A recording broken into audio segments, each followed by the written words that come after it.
I've been finding that with terms like innovation or design thinking, it brings up mental images of, I don't know, hackathons or brainstorming sessions or sticky notes on canvases that kind of seem like arts and crafts to a quote unquote serious corporate executive.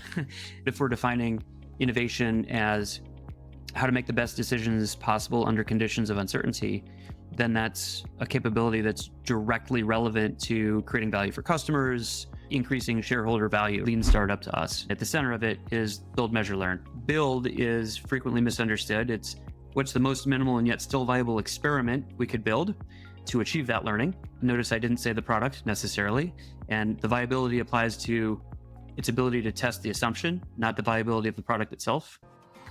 Creating great products isn't just about product managers and their day-to-day interactions with developers. It's about how an organization supports products as a whole, the systems, the processes, and cultures in place that help companies deliver value to their customers. With the help of some boundary-pushing guests and inspiration from your most pressing product questions, we'll dive into this system from every angle and help you think like a great product leader. This is the Product Thinking Podcast. Here's your host, Melissa Perri. Hello, and welcome to another episode of the Product Thinking Podcast. Joining us today is Ben Hafele, the CEO of the Lean Startup Company. His focus is on bringing the latest Lean startup practices to organizations looking for a sustainable way to manage the pressure to grow. Prior to joining Lean Startup Company, Ben built the Lean Innovation Program at Caterpillar. He has worked with over 400 startup innovation and product development teams spanning 5 continents. Today, we're going to talk about innovating in large companies, what to do and what not to do. But before we talk to Ben, it's time for Dear Melissa. So this is a segment of the show where you can ask me any of your burning product management questions. Go to dearmelissa.com and let me know what's on your mind. Today's episode is brought to you by LiveBlocks, the platform that turns your product into a place that users want to be. With ready-made collaborative features, you can supercharge your product with experiences that only top-tier companies have been able to perfect. Until now. Think AI co-pilots like Notion, multiplayer like Figma, comments and notifications like Linear, and even collaborative editing like Google Docs. And all of that with minimal configuration or maintenance required. Companies from all kinds of industries and stages count on LiveBlocks to drive engagement and growth in their products. Join them today and give your users an experience that turns them into daily active users. Sign up for a free account today at liveblocks.io. Here's this week's question. Dear Melissa, as a director of product and operations for the e-commerce division of a pharmacy chain, I oversee a 1P e-commerce platform integrated with a health tech component. Within our structure, there's also a director managing the commercial strategy, deciding what products we sell and which to prioritize online. Our long-term vision is to evolve into a marketplace where a digital presence offers a broader selection than our physical stores. In this context, how would you define the role and focus of the product management and operations area? Specifically, how can we ensure alignment and maximize value within a broader ecosystem that includes both commercial, strategy, product, and operations? So it sounds like in your case, you do have many people involved in trying to figure out what the desired customer experience is. So a commercial strategy person who's actually figuring out what should you sell through the marketplace. You've got yourself who's a digital strategy person, and then you've got somebody who's working on operations. So in a company like this, which is very common, by the way, this happens with banking, this happens with e-commerce, with all different types of companies, you're going to want to work with those 3 people together as a team to figure out what the desired customer experience is. So your customer journey is going to take place outside of the digital area of your product. Is probably going to be talking to people or through operations and services. They're going to be buying something from the marketplace, and they're going to be interacting with that digital marketplace. So what you want to do is work together with those people and try to figure out what is that customer journey end to end, and what can we do to use technology and digital tools to make it more seamless. You want to try to figure out what they need to know about what they're buying, why are they buying it, how does it integrate into the rest of that journey, what they should be able to provision from it, if they have to do anything with what they buy from the marketplace digitally. All of that stuff is within your scope as a digital product manager. But you're going to want to really work with that commercial person and with the operations person to figure out where there are handoffs, how you can incorporate what they're doing, and how you can best present that back to the customer. So typically in organizations like this, for example, if you were working in banking, you'd have somebody who's figuring out what the banking loan is that you're going to offer someone based on their credit score, X, Y, and Z, all of that. So that's like a banking product. But the digital experience person is figuring out how they apply for the loan, what information they'll need to actually figure out what kind of loan they could do, how they provision the loan, how they take care of it afterwards, how you notify people, how you give them the information they need to figure out how to sign up for the loan, all of that different stuff in the journey can usually be solved through the digital tools. So that's very similar to the capacity that you're going to be in as well. So the biggest issue you want to avoid here is having the commercial person who's figuring out what you're actually selling just dictating down what the digital strategy is. That's your job, right? So as a product manager, you want to step up, deeply understand what you're selling, how your customers will be using it, why they would buy it, how it fits into their journey, what that journey actually looks like, and then what could you use your technology for to make that journey more seamless, more valuable for them so that they get their problems solved. So that's your experience, right? You're trying to figure out all the digital touch points that come in there. So a good kickoff is sit with those two other people on operations and the commercial aspect of it, map out that entire customer journey end to end, not just touching digital, but everything from the moment they have that problem to the moment that their problem gets solved, and then go and figure out where the digital touch point should be and how you can use technology to better solve their problems. Now, that's going to be your strategy for how you build this out in the future. So I hope that helps. And again, if you have any questions for me on Dear Melissa, go to dearmelissa.com and let me know what they are. Now let's talk to Ben. Hey, Ben, welcome to the podcast. Hey, Melissa, thanks for having me. So I'm very excited to have you on because I've been a longtime follower of Lean Startup. I actually started getting into a lot of the experimental product management stuff that I do because I went to a Lean Startup Machine workshop back in the day, read Eric's book. So can you tell us a little bit about the Lean Startup Company and about yourself, what you guys do? Sure. And just for the record, I'm a huge fan of your work as well, and really appreciate everything you've contributed to this space and use it all the time. My name is Ben Hafele. I am the CEO of the Lean Startup Company. My background is in a mixture of startups and corporate innovation. In addition to coaching startups and being a lead mentor at an accelerator, also was the lean innovation person at Caterpillar. So that was our kind of corporate innovation arm at Caterpillar. It's still in existence today, which is really cool. And before that, I spent a lot of time in market research and new product introduction, which is one of the reasons I'm a big fan of your work. And joined the company back in 2020. And we just get to work with big companies all over the world in a super eclectic array of industries and really interesting use cases. So it's been a great ride. And I would say our superpower, and we're lucky to have this, is just to be able to see across all these companies that are trying to do similar things and finding out what works, what doesn't work, and how to better advise people on what to do. So that's me. Very cool. And Lean Startup as a Yeah. concept, can you explain to our listeners if I feel like most of them have heard about it, but if anybody hasn't heard Yeah. about Lean Startup, can you explain the concept there?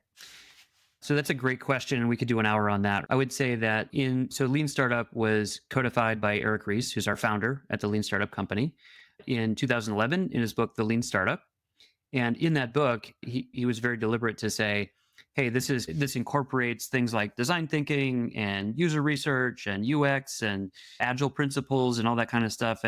But there's a lot of, I don't know if it's clickbait or people are really trying to help where this is design thinking, that's lean startup. And it's useful to consume that content, but really from our perspective, it's the scientific method, right? We have an objective and there's some variation on how we can achieve that objective.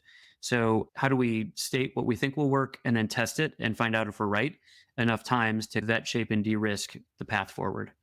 And so a lot of what we do is, I guess, technically design thinking. And a lot of what we do is instilling agile principles. That's all lean startup to us. And at the center of it is build, measure, learn, which is actually operated, learn, build, measure. So learn is, what do we need to learn next about this thing? Could be an entire new business. It could be a new product within an existing business. It could be a new feature within an existing product. So kind of the level of granularity needs to be specified. But once you've got what we're trying to achieve, you can say, what do we not know about it? What's the most critical thing to test next? So that's learn. What do we need to learn next? And then build is frequently misunderstood. It's what's the most minimal and yet still viable experiment we could build to achieve that learning. Notice I didn't say the product necessarily. And the viability applies to its ability to test the assumption, not the viability of the product itself. But we could, again, spend 2 hours on that. And then after build is actually running the experiment. This is the measure part, getting the data, and then coming back to learn and saying, do we need to learn anything else? Or have we sufficiently de-risked? So learn, build, measure, that kind of build, measure, learn loop is at the heart of lean startup. And it's the scientific method applied to business. I like that you went back and started with learn there. I feel like that was a huge misconception when lean startup first came out. Was I saw Yeah. everybody just building whatever came to the top of their mind and throwing it out. I actually worked in one company when I came in, and I was trying to introduce these principles, talk about MVPs. We said that product part of it is not great, but I was like, well, we should do an MVP. We should do an experiment. And they freaked out. They were like, no, we can't do Yeah. experiments. We're a real company. We're a B2B Yeah. company, Melissa. We can't run experiments like that. What do you mean? And it turns out somebody had read the lean startup, tried to do an experiment in this company. It was like a marketing data company. And they just put like a button to nowhere on a screen Yeah. that didn't work to just see if people clicked it, but there was no follow-up. There was nothing going on. So they just built all this janky stuff, didn't really Yeah. learn anything, and pissed off a lot of customers. So they were like, oh, we're never going to do lean startup. That stuff doesn't work. Yeah, we encounter that kind of stuff all the time. And I think startups, by the way, a startup our definition of a startup is straight out of the book because it still works. And the second it doesn't work, it will no longer be our definition, is that it's a team that's designed to deliver a new product or service under conditions of extreme uncertainty. So it's the uncertainty that makes a startup. And a startup that's out in Silicon Valley at Y Combinator is basically saying, we don't know if we should build this thing. Let's find out if there's a there. So that's a startup, maybe obviously. But also if you have a big company, like a Fortune 100 company, where they're trying to spin up a new business or a new product or some new features on an existing product, that's also a startup team to us, because they're faced with uncertainty about which of these different options should we pick, right? And that's really the core of what we're trying to do. And startups have a little bit more leeway, to your point, right? Coming back to your point of when you're a startup, sometimes you'll try to make fake sales, or you'll trick people into entering credit card information and then say, psych, we were just testing demand. That's obviously something you don't do with a well-known brand, an established organization. The good news is there's plenty of other calls to action that you can have that aren't tricking people, that are meaningful, that signal an exchange of value, that signal that there's actual traction. And so designing those experiments appropriately for a large business is a kind of an art and a science. So we just talked a little bit about one thing that I see is a big difference between smaller startups and these larger corporations when they're actually innovating or trying to launch something new. And that's that reputational brand risk, right? We can't just throw a bunch of stuff out there and not have it end up well, because people will get mad and there's a lot of paying customers here. What are other differences between innovating if you were just a first-time startup, right? Just no brand, no nothing, no awareness, versus trying to launch these new products or services inside a corporation? Yeah, that's an important question. And just maybe a moment on the word innovation. Yeah. I've found recently, and I just like to get out and talk and interact with people and try to do it in person as much as possible. And I've been finding that with terms like innovation or maybe design thinking or some of these things, it brings up mental images of, I don't know, hackathons or brainstorming sessions or sticky notes on canvases that kind of seem like arts and crafts to a quote unquote serious corporate executive. and I guess, so I think neither one of us wants innovation to mean anything frivolous like that. But if we're defining innovation as how to make the best decisions possible under conditions of uncertainty, then that's a capability that's directly relevant to creating value for customers and to tarnish with business terms, but like increasing shareholder value, right? Creating value for shareholders. So if that's what we mean by innovation, then it's if companies are trying to innovate, how do you use lean startup? And I'd say there's different use cases. There's corporate innovation where you're incubating things in a separate group that are off to the side. Don't even get me started on core adjacent transformational horizon 1, 2, 3. I think well-meaning concepts that have just wreaked havoc upon many a company, right? And so they're just used in the wrong way. So innovation, corporate innovation is a use. Product innovation is a use, which is of particular interest to the listeners here. Also, technology, I'll call it commercialization, right? Where it's, hey, blockchain's exciting, or right now, I don't want to say the word AI more than once, so I'll just say it that one time. That's really exciting. So what do we do with it? Technology is not a product. It doesn't have a value proposition until we weave it into a business model. What is it? So all those are different use cases of lean startup at a big company. But build, measure, learn is the same. That's the essence of it. But I would call it the connective tissue between build, measure, learn and the rest of the enterprise, because things work in a certain way already. You're not starting from a blank sheet of paper. So what's the connective tissue back to the enterprise? And a couple key things would be milestones, right? So for this collection of features that we're going to evaluate for the product, or for this collection of products that we're going to evaluate to achieve the vision, or this collection of new business opportunities, whatever it is, what are the milestones for products? A great base set of milestones is, do we understand the customer problem? Do we really know who the customer is? Do we have evidence of traction with customers? Do we have the right go-to-market strategy? Just stuff like that, where you can say, of all these things that we're doing, what are the milestones? We don't want to just go out and run, build, measure, learn willy-nilly, right? So that's one. Another one is strategy. So alignment with strategy. Putting the wrong things into the funnel or the framework is bad for two reasons. Number one, you're testing and validating something that's never going to go anywhere anyway, because it's not strategically aligned. And you're soaking up the limited bandwidth that whatever team you have has to actually work on the right things. And so the number of exasperated product teams or innovation teams or technology teams that I've encountered, or that we've encountered at Lean Startup Co., is unfortunately very high. And it's because they don't have a good strategic filter for what they should be working on in the first place. They're just doing stuff. I have come into a lot of organizations, and especially when I first started freelancing and first started consulting, lean startup was the rage, right? Like MVPs were out there. Mhm. Actually, it was way bigger than product management. At first, I tried to come in and tell people, oh, you need a product management, like you need a product strategy. And they're like, no, we don't need that. So all these large companies were either going agile and they didn't really understand the concept quite yet about product ownership or product management. Any of that stuff wasn't quite on the docket yet. Agile was just very new, but lean startup had been all the rage. And one company brought me in to help train these lean teams they were setting up.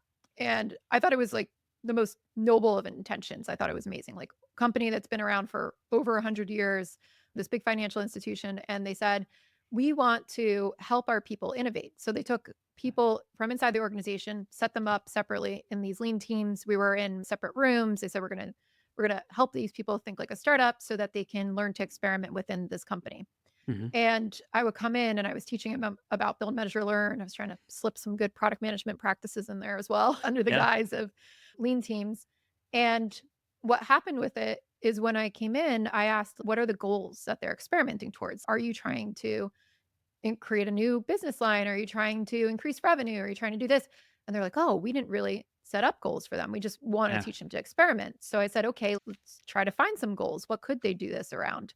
And we searched, and they ended up, the things that they could control, because they didn't have buy-in for this from like a business line perspective, let's say from a top, right?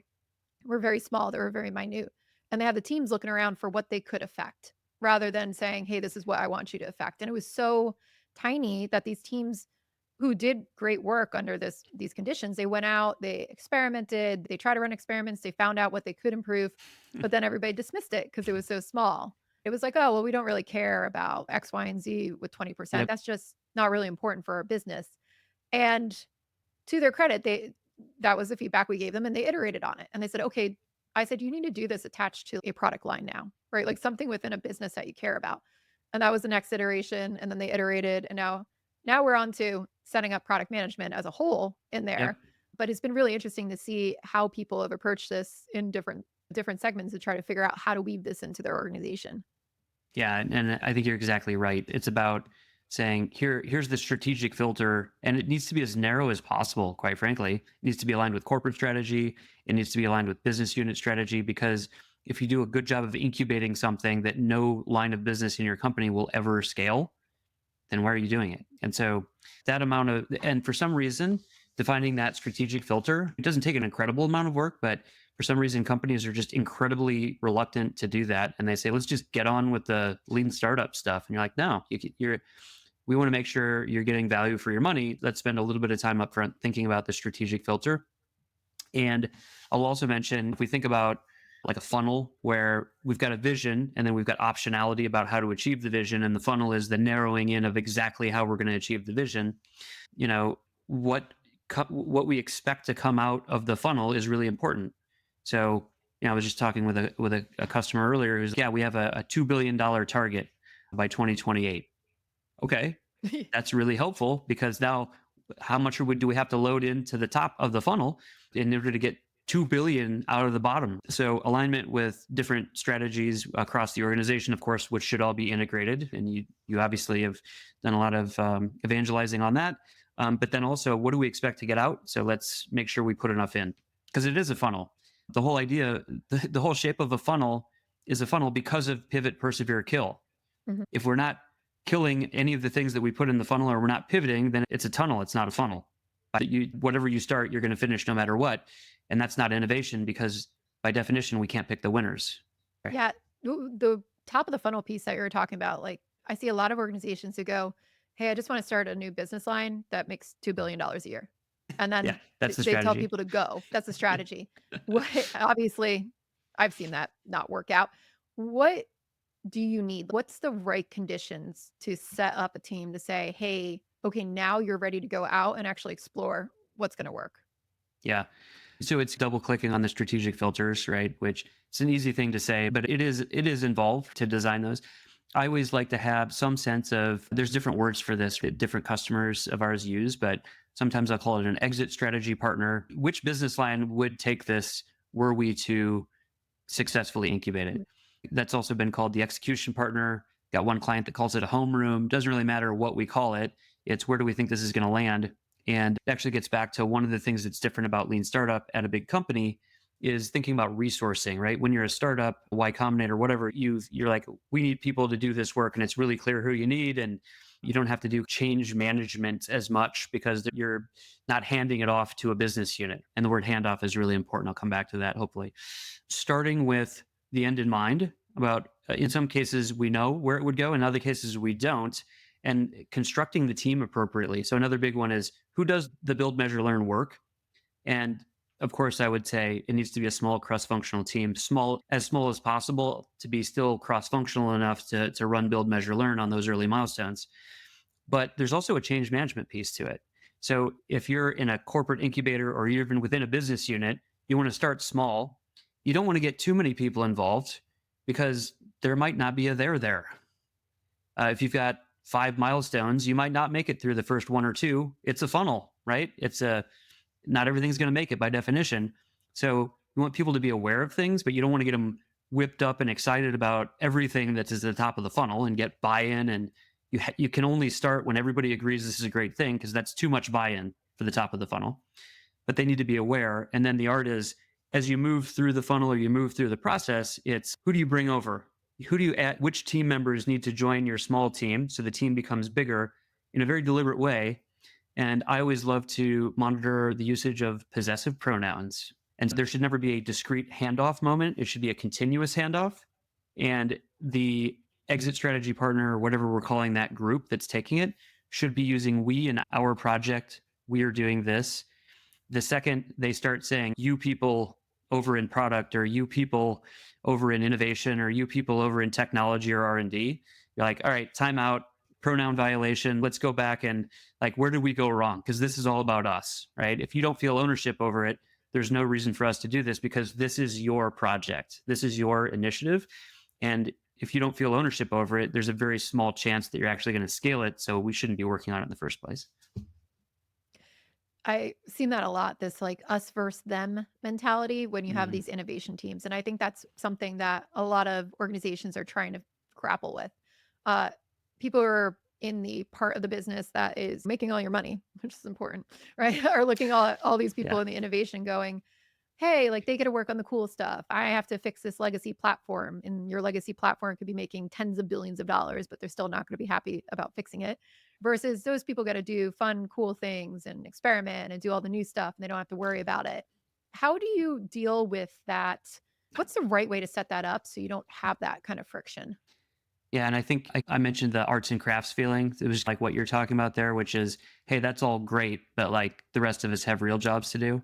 And Mhm. making sure that it's not arts and crafts and that it's directly tied to something in the strategy that's really important. I've never met one P&L owner who didn't have a couple things that they thought, oh gosh, I think there might be something there, but I'm not, would love to explore that.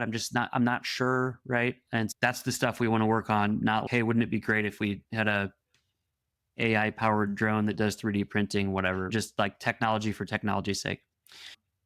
I would say that like innovation itself is a good use case. And I mean like corporate innovation, like somebody's called the innovation manager or whatever, is a great use case for lean startup. A lot of the work that we do and that lean startup has worked for is just good old fashioned meat and potatoes product strategy, product management, right? So it's, hey, we have this vision of what we want to achieve in the world. Is this product, should we even invest in this product in the first place? Where should we be going with the product? We have assumptions. Let's go use build, measure, learn to test those. And then at more the product management level, it's, hey, we've got a roadmap at what's the best way of implementing this feature. It's a narrower scope of uncertainty, but still uncertainty nonetheless. So what's the right experiment to run when we're making a little bit more micro decisions on maybe a weekly basis? And I actually prefer the product application of lean startup where there is no handoff because it's the product team from start to finish, and handoffs are the death knell of whatever it is we're talking about. I've yet to see a way for one group of humans to explain to another group of humans what happened and what the market requirements document is, to use an old fashioned term, or whatever it is. So that continuous handoff is best practice when handoff is necessary, but best practice is no handoff at all because product teams are the ones who are running experiments. They're looking at the data. They're coming back and saying, what do we need to learn next? And that's the best case scenario in my view. To me, that's what I've seen too that works really well is you're not just taking this team and throwing them out into this other area to innovate and then bring Yeah. back from the mountain. This is what we decided to build. Yep. I like you're on the mountain because well, I often say, hey, we're an innovation team. We've come up with this amazing thing and we're going to bestow it upon you, which is very Yeah, down from the mountaintop. So, exactly. So what you were talking about with the innovation team not being separate from product mhm. strategy, I totally agree. I've seen that not work out well too because what happens there is your innovation team comes and they're like, "Oh, we figured it out. This is the product strategy. Yeah. Here's what we're going to say from down the mountain. Go work on it." And the team just picks Mhm. it up and goes.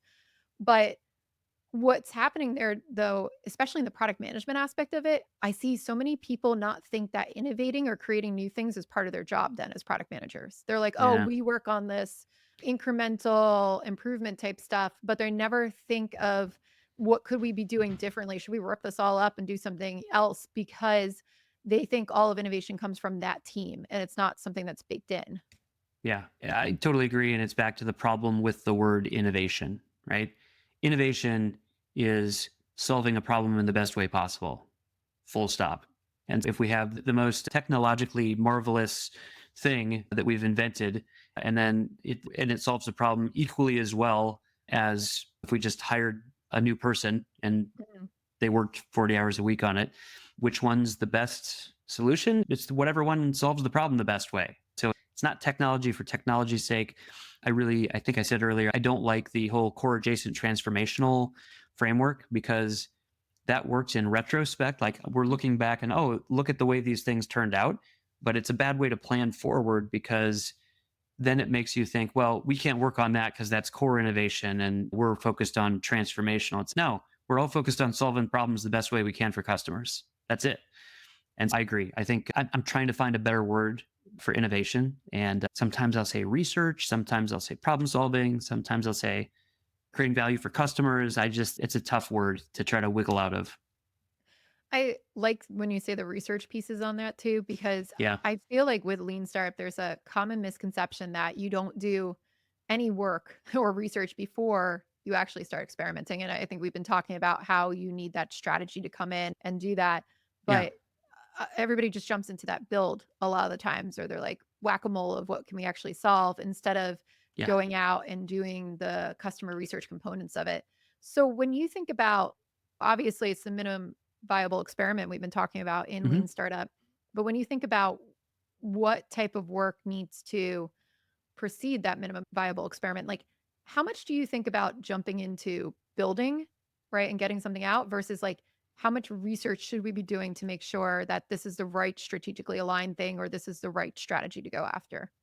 Yeah. So just like anything else, if you're uncertain about your strategy, you can say, what are we uncertain about? And how might we test that? What are the underpinnings of our strategy that we have the least amount of confidence about? And then how do you design an experiment? Just to reiterate one of my earlier comments, build is not necessarily a product. It's an experiment. And that's a very common, misconception that we run up against all the time. So it's the most minimal and yet still viable experiment that you can build in order to get the learning that you need. And so I would say most of the time when a team's starting from scratch and they say, hey, we think there's a problem here, but we're not really sure. We're not really sure who the target customer is. The experiment that will help them build is user interviews. That's not a minimum viable product, but that is the minimum viable experiment. That's the best way of getting us the information that we need at that particular time. Plus, is like interviews have the added benefit of asking follow-up questions and root causes and collecting artifacts. And yeah, we help clients run experiments all the time that don't involve building products. We're building experiments, including interviews, including observation, and including come home with me, or just checking out people at Home Depot and what they're doing or how they're making decisions. And yeah, all of that is fair game and part of the Lean Startup Toolkit. A lot of pushback that I get from large enterprises when we talk about customer interviewing or experimentation, especially the highly regulated ones, is the legal aspect or the compliance aspect of it. Yeah. How have you helped companies navigate those highly regulated industries like banking or insurance, where you've got all of this stuff that you have to really worry about from a legal perspective before you can just jump in and test with users or introduce something to users or talk to users even? Yeah. Great question. And surprisingly, I would say like right now, most of the work we're doing is in B2B as opposed to B2C. And so we've got a lot of kind of good tips and tricks on that. I think part of it is just not having that team, that small cross-functional team, being so small that the first time you encounter legal is when you're trying to go and interview the company's biggest customers for no apparent reason, or you're trying to show them a landing page for no apparent reason, and the legal team just looks at you like you're from outer space. And so really what Lean Startup is about is the scientific method, which is de-risking things to say, hey, we've done our research, here's what we need to do now. And that's exactly what legal is trying to do. They're trying to reduce risk for the company. So is brand, right? They're trying to reduce risk for the company. So if you can, I would say, appropriately involve some of those guardrail partners up front and say, hey, you know what? We're going to do this thing called Lean Startup. By the way, we don't have to call it Lean Startup. We call it Lean Innovation. We can call it Rapid Works. We can call it whatever a company wants to call it. Our job is to help this company take less risk. Here are 5 examples of the last 5 times we've made a bunch of assumptions about a new product and it totally flopped. You remember those? Yeah, I remember those. Okay.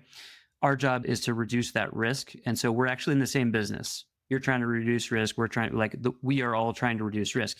In order to do that, here's some things we need to do. We need to go talk to customers. By the way, this isn't our first rodeo. We're going to make sure that the discussion guide, if you need to see it, that's cool. Sometimes what's legal going to say, but they just need to see it so they feel good. Same thing with brand. And if you explain it that way, they're like, yeah, okay. Like we're all trying to do the same thing. But if you leave it until the last minute and you're driving over to a customer and then you call legal and announce that you're about to walk in, they're going to have a panic attack, as they should, right? Like having empathy for those types of groups at a big company. Yeah, that makes a lot of sense with that. When you are working in the B2B space too, there's a lot of different concepts in Lean Startup and through experimentation about how we build MVPs and what that looks like. What are some techniques that B2B companies have to use or should be aware of when it comes to experimenting versus B2C? Gosh, that's an interesting question. I don't think I've ever been asked that. B2C versus B2B. I always like to disaggregate an experiment into the instrument. So that's like what we're showing or what we're presenting to the humans. The channel, which is like how we're presenting it to the humans, like through which medium, in person or over Teams or social media, like how are we delivering the thing we want people to react to? And then the call to action, which is what do we want somebody to say or do in response to the call to action? And so B2B versus B2C, I'm thinking like the kinds of instruments that we do might be a little bit more high fidelity just because instead of being really, being able to talk to 1,000 customers tomorrow. There's only 5 customers globally. And so we just want to take a little bit more time to make sure the instrument, maybe do some more comprehension tests ahead of time to make sure that when people tell us if they like it or not, they're not really telling us if they understand it or not, right? So do a little bit more work like that. In terms of the channels, I don't think there's a big influence on that. And then the calls to action, that's really where legal gets nervous, right? As they should. And so we just always want to make sure that we're not promising anything to a customer. For example, one of my favorite calls to action is a variant of, we're looking for candidates for the pilot program. And if it's like Groupon, right? To use an old, but probably an old term now. And so if we get enough interest in this, the deal's on. If it's not, then we're not going to do a pilot program. We're looking for people that want to be a candidate in the pilot program. I'm not promising that we're going to do a pilot. But I'm saying, give us your information. And by the way, the pilot's going to be a little bit of a pain in the ass. Like, you're going to have to do X, Y, and Z. It's not easy, but if you really like this thing that we're proposing, then you can sign up to be a candidate. And so that's like an appropriate way of doing B2B call to action, because you're not promising anything. It's onerous enough that if you're just slightly interested, you're not going to go through the rigmarole to actually sign up. So just maybe more carefully thinking about those types of calls to action, because you only have so many at bats when there's only X number of customers globally. I like that. The call to action, it sounds really nice. It's, the candidate piece, especially. So this is getting around that. Yeah. Or some of the stuff that I've seen too has to deal with releasing alphas or betas in ways where it's small pilot groups of people actually using it. So we know we might be building this, but we're still tweaking it. How do you think about should we think about stage gating for experimentation around that? What kind of tools should people have to be able to experiment in that type of B2B context? Yeah. I think it comes back to some of like the milestones that we were talking about earlier. So they're a little different for every company. So they're different for a B2C versus a B2B, different for different industries, highly regulated, not highly regulated. And so it's just, here are the things we need you to prove in order to unlock another round of funding for you, right? We haven't talked about metered funding, but that still is the best way of kind of funding things in the space. And here's the types of experiments that we want to see. And here's a toolkit for you. And like you said, that'll be a little different for every company, but you're not just saying, hey, you've now been to a 8-hour boot camp on Lean Startup, go get them, Tiger. That can be helpful to produce some initial proof points, but it's not going to produce the kind of systematic change that most companies are looking for. That's cool. In product operations, in our book, Denise and I wrote, we write about how product ops is supposed to be giving you an experimentation toolkit, like putting the boundaries around it, all that different stuff. So I like that. Yeah. And there's an 80-20 rule, right? I keep looking for this quote. I think it was like Bruce Lee, or it was a martial arts expert that said, if you know these 7 moves, 80%, you're 80% expert. Yeah. And there's a lot of exotic types of experiments and everything, but there's also just the basics where if those, you're really effective as a lean startup or a product experimenter. What are the types of basic experiments you would suggest that people learn? Yeah, no, I love it. I would say number 1 would be problem interviews. So just going out and trying to learn. And I would say like observation would either be included in that bucket or separate, right? Where it's like learning how to professionally observe someone in addition to interviewing them. So that would be my 2 and kind of earlier milestones. I would say comprehension tests, making sure that people actually understand what it is you're trying to communicate. And if they don't understand, it's not their fault, it's your fault as the experimenter. And then solution interviews, which is fundamentally different. And then I would say front door tests, also called smoke tests, also called a number of other things, where you've got some sort of a marketing MVP where you're representing. And by the way, this is also, now that I'm thinking about it, a great technique for B2B, which is, and let's just take Caterpillar, for example, right? I spent 13 years at Caterpillar. You got like a $2 million dump truck. What's the MVP? Well, let's not build a $2 million dump truck and then find out if anybody wants it. How do they make a decision now? Well, they look at the marketing material. Does that have the horsepower I need and the haulage and whatever? So it's, for a lot of B2B, especially companies that make really big stuff, it's make a marketing MVP and find out if anyone's interested, right? So that's typically the kind of an instrument that we would use in a front door test. Pricing experiments also obviously very important. And if I had to pick, you can apply those things to different parts of the business model as well, not just customers and the product. And then I would just say just a collection of growth hacking techniques as well. So a lot of people stop at, hey, the product is great, but they don't go far enough to say, how are we actually going to get the word out? And they don't experiment with the right marketing and distribution channels and everything like that. So those would be my my main picks for achieving the 80-20, the Pareto principle. Nice. So if you're in a corporation and you're deciding, hey, I want to start teaching people these principles, Yeah. bake in innovation, like where would you suggest people start? We've moved away a long time ago from just doing like training. Training's good to get people interested and kind of on the same page, but really the rubber hits the road when you actually do it. And all of the training and coaching and stuff that we do these days, or we help companies do, is in the space of let's identify real initiatives, right? Teams working on new features, new products, new entire businesses, whatever it is, and actually run that through a pilot, right? Or it's a collection of training and coaching where you're actually working on a real initiative. And so the reason we like that is there's two benefits. Number one, you're building the capability. By the way, I don't know if anyone is interested, but the Lean Startup Company isn't a pyramid shaped organization where a bunch of junior people are trying to get billable hours to do Lean Startup. We're capability builders, right? We don't have anyone like that does that work. And so our job is to help companies to be able to do this without us. And I think that's in line with maybe the way you were framing the question is, if you're trying to do this at a company, what's the best way? It's by doing, because one, you're building the capability. There's a difference between reading a book about swimming and jumping in the pool, right? So you're actually doing it, which is a great way to build capability. And second of all, you're producing proof points. And oftentimes this type of activity is linked to some sort of change management goal where it's like, hey, we want to be more customer centric. We want to be more iterative. We want to be more connected to the market. And when you can demonstrate, hey, we went faster. We killed it. We killed this feature and we didn't even know we could do that, right? We didn't know that was allowed. Or we pivoted and we didn't know we could do that before. You're collecting proof points so that, think of an internal adoption curve for any new way of working. And in this case, Lean Startup. Then the innovators are the ones who are in the pilot.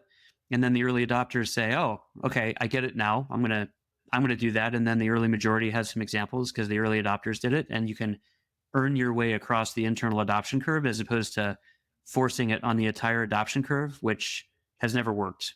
Maybe it has, but not to my knowledge, right? Because you're trying to go after even the late majority and the laggards. And by definition, they haven't seen it work. So they're out. And I don't blame them. So you're starting with this team, trying to prove that you're out there. Once organizations have done this successfully, let's say that they run a graded experiment, they found out they should build something, they build it, it works. Where have you seen it? I've witnessed this, but what happens where organizations stop doing that, right? A lot of them slide back into old behaviors. How do you prevent that? Yeah. Well, there's a couple different ways. Number one is what we find is there's often, believers or champions or something like that, who are the ones that make sure that continues, right? Because they see the benefit, they see the value, they see how much better the products are when you're actually using Lean Startup techniques. Another way is explicitly by training a cadre of coaches and trainers who are the ones who are the protector of and the advancement. And so one of the cool things is for us is we'll lose touch with a customer for 2 years and then we'll bump back into them and they've moved the ball, right? They've advanced the craft and that warms our hearts. So that's a great thing to see. I think the other thing is some of that connective tissue that I mentioned before. It's actually making that explicit and saying, this is our framework. And so we have a lot of customers who are like, we did some pilots up front, we learned and everything, and we thought, hey, this is great. There's enough proof. Now we're going to call it FastWorks or RapidWorks or Lean Innovation or whatever they want to call it, right? Like the Company X incubation, something, product management, whatever. And then they name it themselves. And then it's back to the possessive pronouns. This is our process. And that feels really good. So it's designing that framework for them so that so it propagates itself long after we're involved. So now it's continuing even when you're gone over Totally. time. Yeah. So if you were a leader and you're saying, hey, I want to invest in this, what's your biggest piece of advice? My biggest piece of advice would be to prove it to yourself. Don't go all in the beginning. And it sounds weird, but we'll have customers, they'll come in and say, hey, we want you to design from the beginning. We've never done this before. We want you to design this new framework and then we're going to go implement it. And in a lot of cases, we'll say, no, we shouldn't do that. I know where you want to go, but let's get some proof points because there's a key concept. It's probably the world's like most unimpressive concept. I call it the convince do loop. And what I find is you want to do just enough convincing for this way of working to be able to do it. And then you want the doing to do most of the convincing. The approach you don't want to take is I have to convince everyone, all the stakeholders, all the VPs, the C-suite, R&D, everybody that this is the best thing since sliced bread. And I have to get all the buy-in. You're trying to convince the entire adoption curve in order to just get the right to do the first little thing. And that just doesn't work. And sometimes people will look at me and say, aren't you in charge of sales for the company? I'm like, yeah, I am, but I wouldn't recommend you spend that much money with us. So we're an impact driven company. And I just know that it'll implode under its own weight. If it's just so big in the beginning that we'll never actually get the right to do anything because there's too much convincing. So balancing convince do is probably my unimpressive framework for judging how to balance that. It's the same advice I give product managers who ask me like, hey, I want to work this way. I want to do this stuff. And I'm like, what can you, Yeah. like, don't go try to convince your whole organization that you should work this way. Just take ownership of what you have, convince like your direct people that you should go do it and just act, right? Like act and then demonstrate, act and then demonstrate. And that's how I see people make a lot of good progress. Yeah, I've never seen anything. We've all heard strategy, it's culture for breakfast, and that's correct, but it's also incorrect in the way that people use it in a lot of cases. But we've never seen culture change without proof points. So that's the convince do loop, right? I've now seen this work. I get it. I'm the next person on the little internal adoption curve, and so now I'm going to give it a shot. And it seems like it, quote unquote, takes longer, but it doesn't take longer because the other way just doesn't work at all. And so it's the only way we recommend people get into it. Ben, when you look at how innovation is changing and what's in store for lean startup and corporations out there, what are you excited about? Oh, so much. I'm excited about just continuing to just help, like I said, just good kind of product work, right? Not necessarily quote unquote innovation work. That's always exciting. And we know how to set that up correctly at companies. But I really like the product work because it's no nonsense. It's directly connected to the strategy of the company. And it's the work that the company does, right? Like you don't cut products because that's what companies do is they make products and manage products and manufacture. So I really like that. I would also say in the innovation, what used to be called the innovation space, there's a few companies out there that are really nailing the innovation space. So it's certainly not dead, but I would say what we're finding is there's like more specific funnels now. So instead of the innovation funnel, it's the wearables group and they have a little wearables funnel, or it's the electrification group and they've got a little electrification. So I actually like that because the strategy is much more explicit and more narrow as opposed to let's just go out and innovate on everything. And so I actually view that very positively, call that corporate innovation 2.0. I really like that those teams are getting specific. And then I said I wouldn't say AI again, but I will. There's just such an opportunity out there to help people make sense out of the excitement and the buzz and whatever. So our client's the chief AI officer at a Fortune 100 company. And the CFO called and said, hey, we need to spend more money on AI. And thankfully, our client's a lean executive and said, hey, I'm more than willing to take the check, but we need to make sure that we're spending it wisely and that it's in line with strategy. We don't want to just spend it to say we're spending it. So there's just a lot of waste out there when it comes to AI and having a disciplined approach, like we talked about, milestones and strategy, who does the work. We didn't talk about governance, which is a big one. Can tell a lot of stories about that. All those kind of design parameters on the connective tissue for lean startup, super important. Not hard at all. Pretty simple, as a matter of fact, but most companies, for some reason, like to skip that part. Well, I'm excited about this coming up too. Thank you so much, Ben, for being on the podcast. If people want to reach out to you and learn more about yourself and Lean Startup Company, what can they do?